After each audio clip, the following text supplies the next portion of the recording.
இவர் வந்து இருதய அறுவை சிகிச்சை மருத்துவராக இருக்கார். இவர் எங்களோட பேஷண்ட் மிஸ்டர் ரங்கராஜன், 74 வயதானவர். இவருக்கு இருதயத்தில் அயோட்டிக் வால்வ் என சொல்லக்கூடிய ஒரு இம்பார்ட்டண்ட்டான வால்வ் வந்து சுருக்கத்தோடு எங்கள் கிட்ட வந்தார். அயோட்டிக் ஸ்டெனோசிஸ் அப்படின்னு சொல்லி இருதயம் பலவீனமாக இருந்து மூச்சு திணறலோடு எங்களோட மருத்துவமனைக்கு வந்திருந்தார். ஸோ இவருக்கு எந்த சிகிச்சை முறை ஆப்டாக இருக்கும் அப்படின்னு ஹார்ட் டீம் அப்ரோச்னு சொல்லுவோம். So cardiologist, cardiothoracic surgeon, cardiac anaesthetist, cardiac imaging specialist, cardiac intensivist, அதுக்கப்புறம் radiologist and internal medicine specialist, இவங்களை கொண்ட ஒரு குழு. இவங்க எல்லாருக்கும் இவரோட கேஸ் ஹிஸ்ட்ரி அண்ட் டயக்னோசிஸ் எல்லாம் டிஸ்கஸ் பண்ணி இவருக்கு ஒரு தகுந்த சிகிச்சை வந்து அயோட்டிக் வால்வ் ரீப்ளேஸ்மெண்ட் அப்படின்னு சொல்லக்கூடிய TAVR, minimal invasive surgery, TAVR தான் இவருக்கு வந்து உகந்தது அப்படின்னு ஒரு முடிவெடுத்து இவருக்கு அந்த ப்ரொசீஜர் பண்ணோம். ஸோ ஜென்ரலாக TAVR அப்படிங்கிற ப்ரொசீஜர் தொட வழியாக இருக்கிற ரத்த நாளம் மூலியமாக வால்வை கொண்டு போய் இம்ப்ளான்ட் பண்ணக்கூடிய ஒரு சிம்பிள் ஸ்ட்ரெயிட் ஃபார்வர்ட் ப்ரொசீஜர். இவருக்கு 2 தொடைகள்லையுமே ரத்த நாளங்களில் 90-100% அடைப்பு இருந்ததுனாலையும், அப்புறம் இவரோட மெயினான வயிற்று பகுதியில் இருக்கிற அயோட்டா அதுலேயுமே கால்சியம் படிமானம் இருந்ததுனால டிரான்ஸ்கேவல் அப்ரோச் பண்ண முடியாததுனாலையும், அப்புறம் மூளைக்கு போகிற ரத்த குழாய் கரோட்டிட் ஆர்ட்ரி அதுலேயுமே 90% அடைப்பு கால்சியம் படிமானம் இருந்ததுனால அந்த வழியும் இவருக்கு இல்லாததுனால இவருக்கு ஒரே வழி இவருக்கு இருந்தது கை வழியாக எடுத்துகிட்டு போகக்கூடிய ரத்த குழாய் மட்டும்தான். ஸோ இப்போ இவருக்கு 25 வருஷத்துக்கு முன்னாடியே இருதய இரத்த குழாயில் அடைப்பு ஏற்பட்டு பைபாஸ் சர்ஜரி பண்ணதுனால இடது பக்கம் இவருக்கு அந்த பைபாஸ் கிராஃப்ட் போகிறதுனாலையும் அந்த இரத்த குழாயின் டயாமீட்டர் ஆல்மோஸ்ட் பார்டர் லைனில் இருந்ததுனாலையும் நாங்கள் இவருக்கு வலது தோள்பட்டை இரத்த குழாயை சூஸ் பண்ணோம். ஸோ வலது தோள்பட்டை இரத்த குழாயில் என்ன ப்ராப்ளம்னா அதோட கோர்ஸ் ஆஃப் தி ஆர்ட்ரி, அதாவது அது வந்து ஒரு டார்ச்சுவஸ் வளைந்து நெளிந்து போகக்கூடிய ஒரு இரத்த நாளம். அண்ட் அதை கொண்டு போய் அது வழியாக கொண்டு போய் வால்வை உள்ளே பொருத்தும் போது அந்த அலைன்மெண்ட் கோஆக்சியாலிட்டின்னு சொல்லுவோம். ஸோ அந்த அலைன்மெண்ட் இது ரெண்டுமே the biggest problems, challenges during the procedure. So இந்த ரெண்டுமே we had tackled well and we did the procedure. The procedure was successful and patient இப்போ he has come for follow up and he is doing extremely well. இது so இந்த procedure இந்தியாவிலேயே முதல் முறையாக வலது தோள்பட்டை இரத்த குழாய் வழியாக என்டையர்லி பெர்குட்டேனியஸ், அதாவது சர்ஜிக்கல் கட் டவுன் இல்லாமல் துளை போட்டதுலேருந்து துளையை மூடுற வரைக்கும் என்டையர்லி பெர்குட்டேனியஸாக இந்த ப்ரொசீஜர் செஞ்சுருக்கோம்.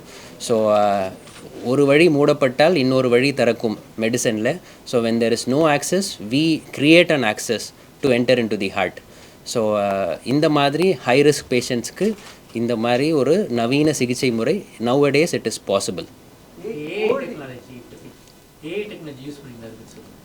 So now the fast evolving is artificial intelligence in every field. So எங்களோட ஃபீல்ட்லையும் we still use. So it helps in precision.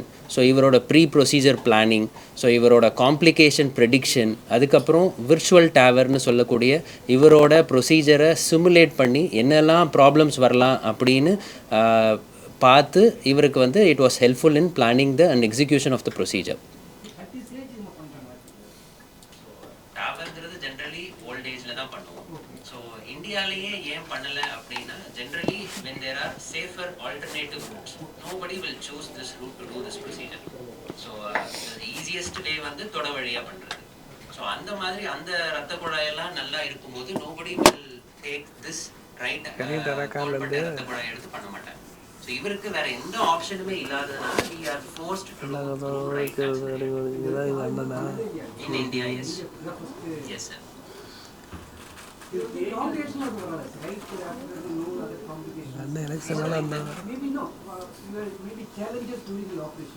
எலெக்ஷன்னால எங்க அண்ணன் இறங்கி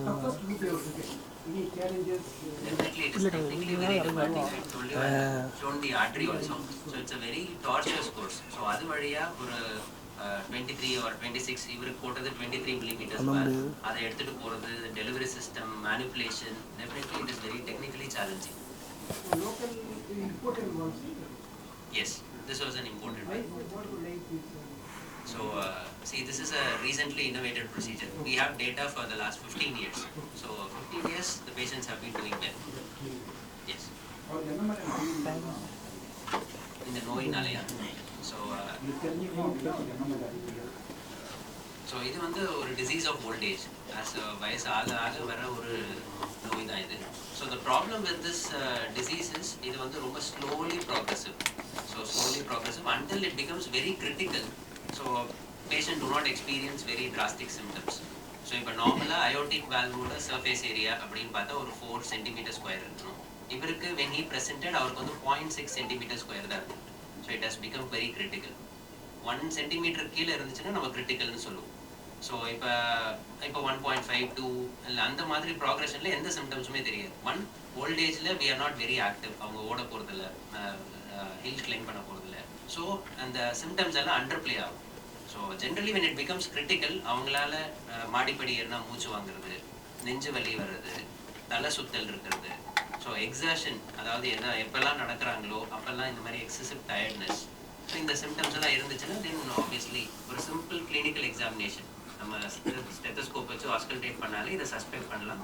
அண்ட் சிம்பிள் நான் இன்வேசிவ் டெஸ்ட் எக்கோ கார்டியோகிராம் வச்சு இதை கன்ஃபார்ம் பண்ணிக்கலாம்.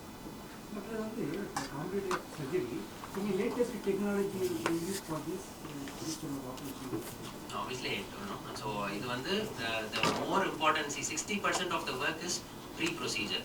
So, ஒரு hard team discussion. So, இந்த பேஷண்ட்டுக்கு எது வந்து பெஸ்ட் ஆப்ஷனாக இருக்கும், அப்படி பெஸ்ட் ஆப்ஷனாக இருந்தால் என்ன பண்ண முடியும், என்ன வால்வ் சூஸ் பண்ணுறது, என்ன சைஸ் வால்வ் போடுறது. It all depends on CT analysis. So CT scan எடுத்து அனலைஸ் பண்ணி இவருக்கு இந்த சைஸ் வால்வ் போடும், இந்த சைஸ் இவருக்கு வந்து fortunately he had a functioning bypass graft. அப்படி இல்லைன்னா இப்போ இந்த வேல்வை போடும்போது நமக்கு ஹார்ட்டுக்கு சப்ளை பண்ணுற ரத்த குழாய்க்கு அடைக்க வாய்ப்பு இருக்குது. ஸோ அந்த மாதிரி கொரோனரி அக்ளூஷன் சொல்லுவோம். ஸோ அது நடக்காமல் இருக்க எவ்வளோ ஹைட்ஸு, இது எல்லாமே சேஃப்டி, எந்த வழியாக எடுத்துகிட்டு போகலாம், இதெல்லாம் பார்த்து டிசைட் பண்ணுறது தான். And obviously now the newer technologies virtual டேவர். ஸோ அதாவது பண்ணுறதுக்கு முன்னாடியே அதை பண்ண மாதிரி நாங்கள் சிமுலேட் பண்ணி we can expect and we can even predict the complications.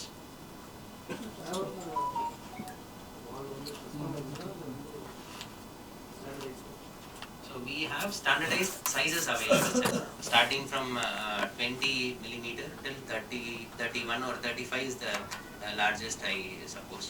So அந்த மாதிரி ஸோ அந்த பேஷண்ட்டுக்கு எது சூட்டபுளாக இருக்கும் ஒரு சைசிங் வந்து சிடி ஸ்கேனை வச்சு டிசைட் பண்ணி. No no no yes sir standard.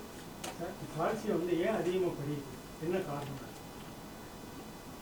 So இது வந்து as age progresses we get calcium deposits sir. இது உணவு முறையினாலேயோ இல்லை நம்ம இப்போ நம்மளோட வாழ்க்கை தரத்தை மாற்றிக்கிறதுனாலையோ இது மாறாது சார். So it's disease. பெண்களும் இதே நல்லா பாதிக்கப்படுற வாய்ப்பு அதிகமாகுது. எஸ் டெஃபினெட்லி குறைவாக இருந்தது, பெண்களுக்கும் அதிகமாக வர மாதிரி சொல்கிறாங்க sir. we are talking two different things. அதாவது வந்து ரத்த குழாயில் அடைப்பு ஏற்படுறது, இது வந்து வால்வ் ப்ராப்ளம். இது வந்து வயசாகிறதுனால வருது. It doesn't depend on sex. பெண்களுக்கும் இதே பெண்களுக்கும் இதே ஏஜ்ல இதே பிரச்சனைகள் வரலாம்.